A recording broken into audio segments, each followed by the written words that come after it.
نحمدہ و نصلی علی رسولہ الکریم، اما بعد فاعوذ باللہ من الشیطان الرجیم، بسم اللہ الرحمن الرحیم۔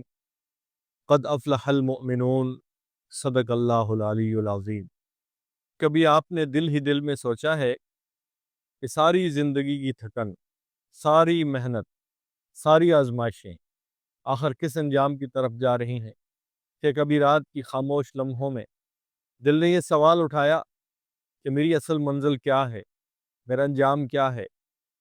انسان چاہے کتنا مضبوط کیوں نہ دکھائی دے، لیکن سچ یہ ہے کہ دل کے اندر ایک خوف چھپا ہوتا ہے۔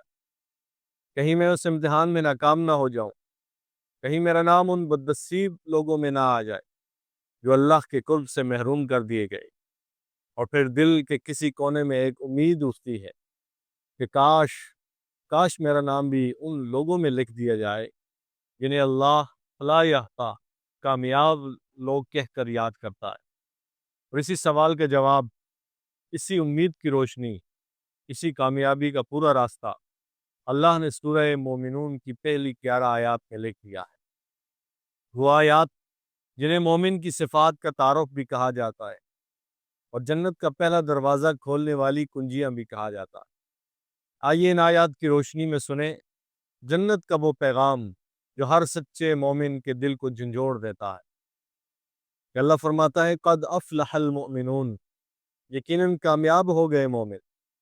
اصل کامیابی نہ دولت میں ہے، نہ شہرت میں ہے، نہ منصب میں ہے، بلکہ اللہ کا مومن بندہ بن جانا اصل کامیابی۔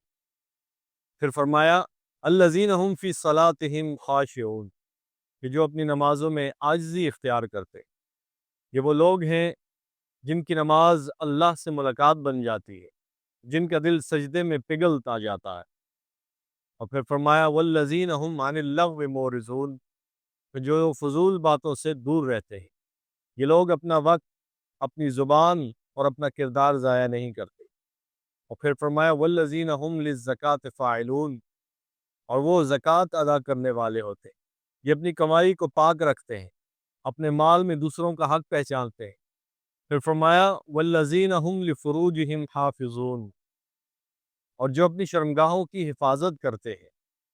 الا علی ازواجہم او ما ملکت ایمانہم فانہم غیر ملومین، سوائے اپنی بیویوں کے، اس میں وہ ملامت نہیں کیے جاتے۔ فمن ابتغى وراء ذلك فاولئک هم العادون، اس سے آگے جو جائے وہ حد سے بڑھنے والا ہے۔